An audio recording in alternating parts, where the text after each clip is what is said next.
I'm Delaney, and I grew up in the shadow of a star, my older sister, Brielle. Our house was always full of people, aunts, uncles, cousins, you name it. They would pour into our backyard like ants to a picnic, all drawn by my mom's famous barbecue and, of course, the chance to see Brielle perform. Our backyard was like a stage. The neatly trimmed lawn and the big oak tree made the perfect setting. Dad would fire up the grill, the smell of charcoal and sizzling meat filling the air, while Mom hustled around, making sure everyone had a drink in their hand. Brielle, sweetie, and Marge would call out, her voice easily rising above the chatter. Why don't you sing us a little something? Like magic, all eyes would turn to my sister. Brielle would hop onto a chair, her golden curls bouncing, with that mischievous glint in her eye. She'd clear her throat dramatically, and then she'd begin. She'd belt out, "My heart will go on," doing her best Celine Dion impression. The adults would go wild, clapping and cheering as if they were at a concert. Mom and Dad would beam with pride. Dad would often wipe away a tear from his eye. Meanwhile, I'd be standing off to the side, trying to blend into the background. It wasn't that I didn't want to join in, but every time I tried to sing, it sounded like a cat being strangled. And poetry? Forget about it. The words would get all tangled up in my mouth, leaving me red-faced and stammering. I overheard my relatives whisper about how different I was from my sister. It wasn't just them. My parents made it pretty clear who the star of the family was. While Brielle went from dance classes to singing lessons to art workshops, I was mostly left to figure things out on my own. Not that I minded much. I found comfort in the dusty old books that lined our shelves.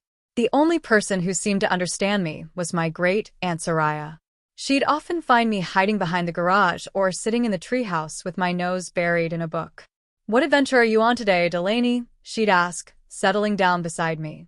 I'd look up, grateful for the company. "Oh, just reading about ancient Egypt," I'd say, showing her the cover of my latest find. Soraya would nod, her eyes twinkling. "You've got a good head on your shoulders, girl. Don't let anyone tell you otherwise." Those moments with Aunt Soraya felt like a balm for my soul. She didn't expect me to perform or try to be someone I wasn't.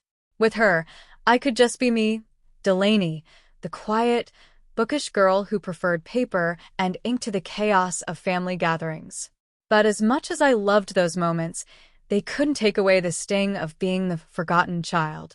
Every time Brielle mastered a new song or won another award, my parents showered her with praise and gifts, new clothes, the latest gadgets, you name it. And me? I got hand-me-downs and sighs of exasperation. School became my safe place. I wasn't exactly Miss Popularity, but I found my rhythm in the classroom. I wasn't content to just sit there and listen. No, I wanted to truly understand everything the teacher said. "Mrs. Thompson," I'd say after class, my voice quiet but steady, "could you explain that part about mitosis again? I didn't quite get it." She'd smile, obviously pleased with my interest. "Of course, Delaney. Why don't we go over it together?" If a teacher didn't have the time, I'd ask for book recommendations. Soon, my backpack was always bulging with extra reading material. I stayed up late, poring over those books, determined to learn everything I could. All that hard work paid off. By the time I got to high school, I was top of my class. For once, I was the best at something. I even made a few friends, other bookworms who didn't mind my quiet ways. As graduation approached, our house became Brielle Central. Mom was always helping her put together her portfolio for the fancy advertising and PR program she was applying to. "Oh, honey, this campaign idea is perfect," Mom would gush, looking over Brielle's work. "You're so talented." I'd roll my eyes and retreat to my room, burying myself in my studies. But one night, during yet another family dinner devoted to Brielle's college plans, something inside me snapped. "I'm going to college, too." I blurted out. "I want to study management." The silence that followed was crushing. And then, to my shock and pain, they all burst out laughing. "Oh, sweetie," Mom said, wiping tears of laughter from her eyes. "We don't have the money for that. You'll need to get a job after graduation. You're just not as gifted as your sister." It felt like a slap. But I'm the top student in my class. I stammered, my face burning with anger and embarrassment. I get straight A's. I stormed up to my room and grabbed my report card.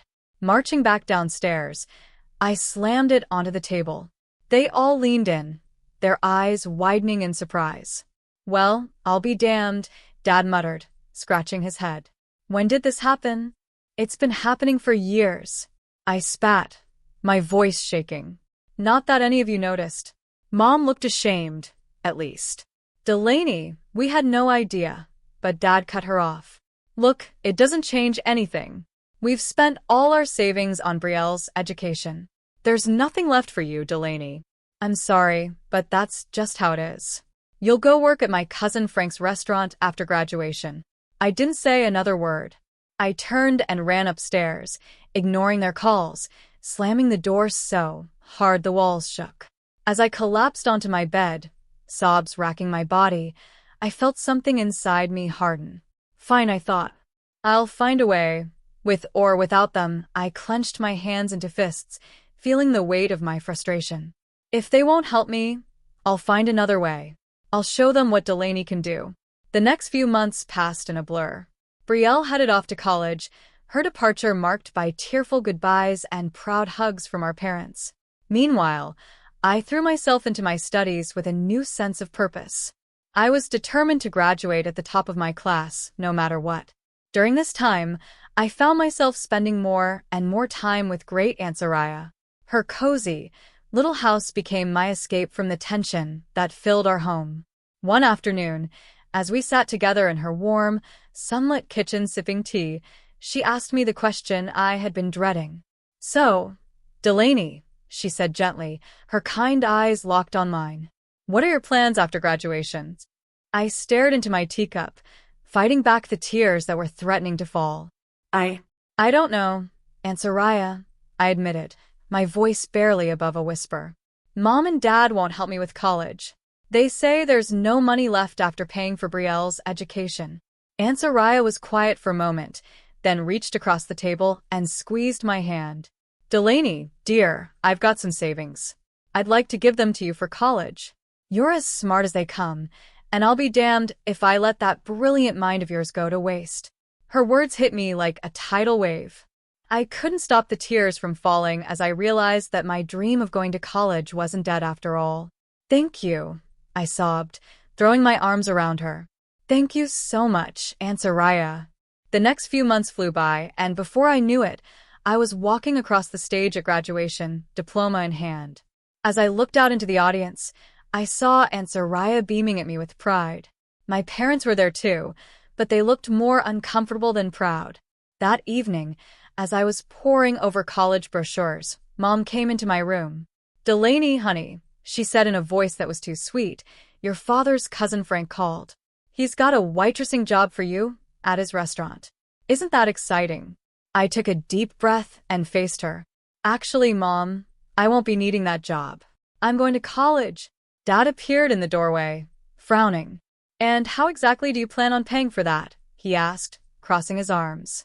Aunt Soraya is helping me, I replied, lifting my chin in defiance. She's giving me her savings to cover my tuition. The room fell silent. My parents stared at me in shock, and then, to my disbelief, Dad's face turned red with anger. Absolutely not, he shouted. If Soraya has money to spare, it should go to Brielle. She needs a car for her job after she graduates next year. I couldn't believe what I was hearing. Are you serious? I spat, my voice rising. This is my chance to get an education and make something of myself.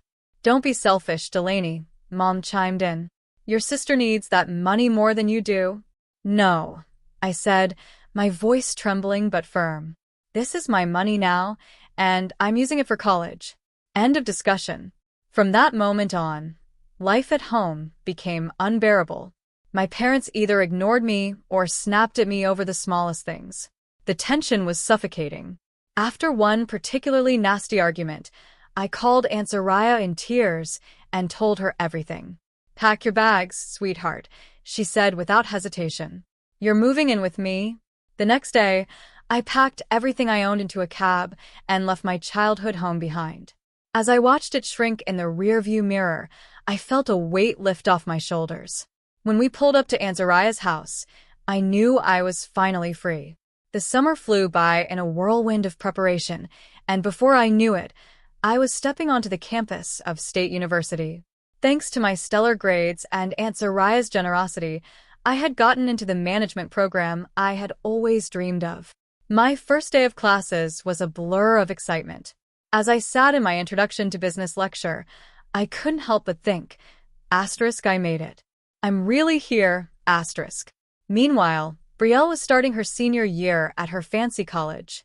I hadn't heard much from her or my parents since I moved out, but I tried not to let it bother me. I was too busy enjoying my newfound freedom and the excitement of college life. Then, about a month into the semester, Aunt Zariah called. "Delaney, dear," she said, her voice hesitant.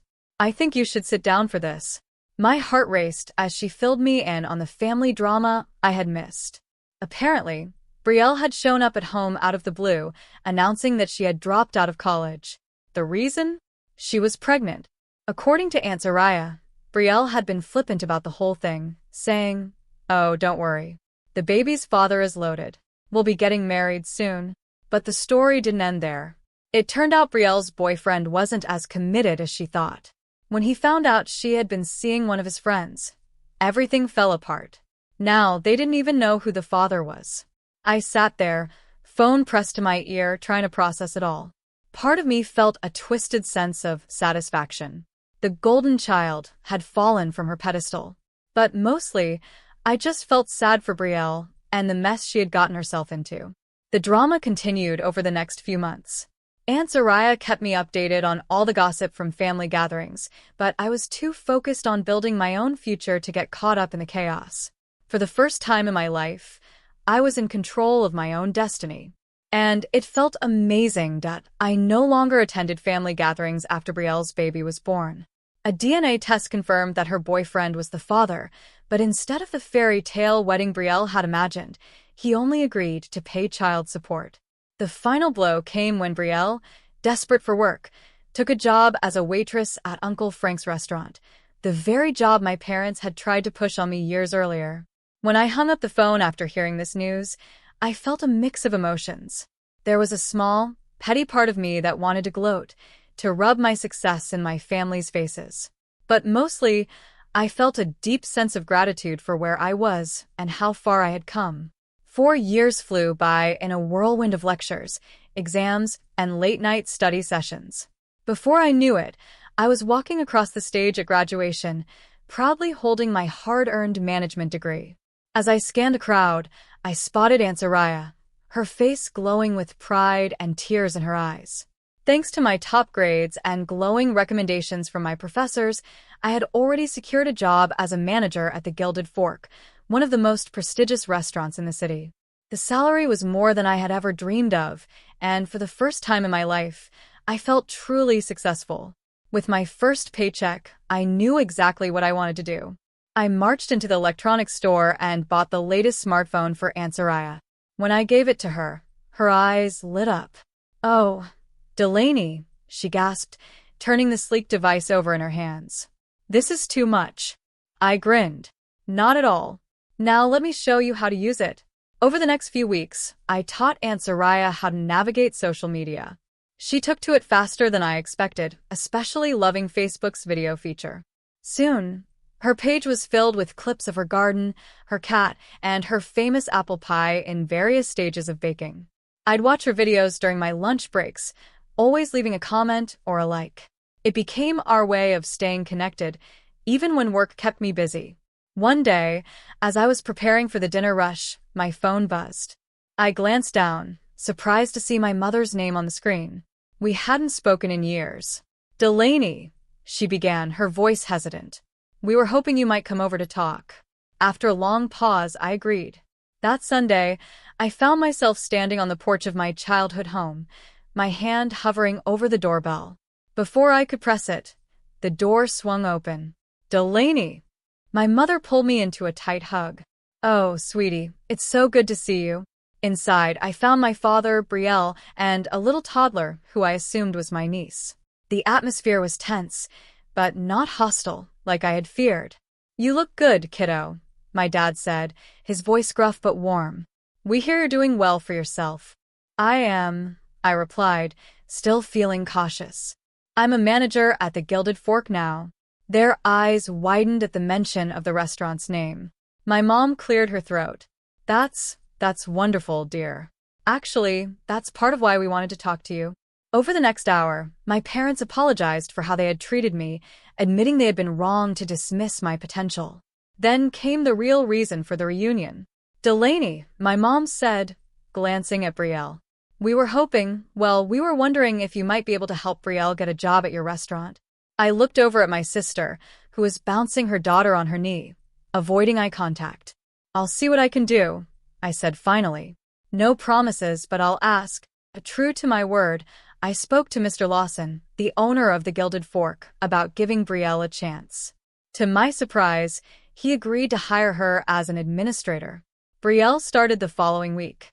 At first, I watched her closely, half expecting her to fail or stir up some drama. But to my shock, she excelled. She was punctual, efficient, and the customers loved her charm. As the weeks passed, I found myself relaxing around her. We weren't best friends, but we developed a cordial working relationship. Just when I thought I had everything figured out, life threw me a curveball, but this time, it was a good one. One afternoon, Mr. Lawson called me into his office. My heart raced, wondering if I had done something wrong. But instead, he grinned and said, "Delaney, how would you like to help me expand the business?" Before I knew it, I was overseeing the opening of 3 new restaurants. My days became a whirlwind of meetings, menu tastings, and planning. It was exhausting, exhilarating, and everything I had ever dreamed of. The promotion came with a significant pay raise, and suddenly, I had more money than I knew what to do with. That's when the calls from my parents started. At first, it was small things. "The roof is leaking," my mom would say, her voice hesitant. "We were wondering if you might be able to help out." I was surprised by how good it felt to say yes, to be able to solve their problems with just a transfer of money. It started with the roof, then a new water heater, and before long, I was funding a full home renovation. As their financial situation improved thanks to my help, the infamous family parties began again. But this time when I attended, things were different. "Have you heard about Delaney's latest project?" Mom would gush to the relatives. "She's opening a new restaurant downtown. We're so proud of her." I'd catch Brielle's eye across the room, and she'd give me a small smile. She was doing well, too, having been promoted to head administrator at the Gilded Fork. "My girls," Dad would say, draping an arm around each of us. Both of them making their old man proud. Part of me wanted to hold on to the bitterness, to remind them of how they treated me before. But a larger part of me was warmed by their approval, something I had craved for so long. As I drove home that night, a sense of contentment washed over me. I finally had everything I had ever wanted: success in my career and the love and appreciation of my family. I was the golden child now, but more importantly, I was my own person, standing on my own 2 feet. It was a lazy Sunday afternoon when my world came crashing down around me. I was casually scrolling through Facebook, sipping my morning coffee, when I noticed that Aunt Zariah had posted a new video. It was from one of the family gatherings I had missed due to work. Smiling, I clicked play, expecting to see the usual scenes of laughter and chatter. But what I saw instead made my blood run cold. There, in full view, were my parents, their faces flushed with alcohol and arrogance. My mom was waving her hands around, her voice slurred but unmistakable. "And Delaney? That ungrateful little freeloader," she was saying. "She barely gives us anything. We're not made of money, you know." Then my dad chimed in, his face red. "That's right. We're doing just fine, thanks to our Brielle. She's the one keeping that fancy restaurant afloat. Delaney just rides on her coattails." The video continued, with various relatives nodding in agreement and even adding their own hurtful comments. Brielle sat in the corner, looking uncomfortable but saying nothing to contradict them. When the video ended, I sat there in stunned silence. How could they? After everything I had done for them, how could they say such awful, untrue things? With trembling hands, I scrolled down to the comments. Among them, I saw messages from my parents, frantically telling Aunt Zariah to delete the video. "Zariah, take this down right now. You had no right to post this." But Aunt Zariah's response made me burst into tears.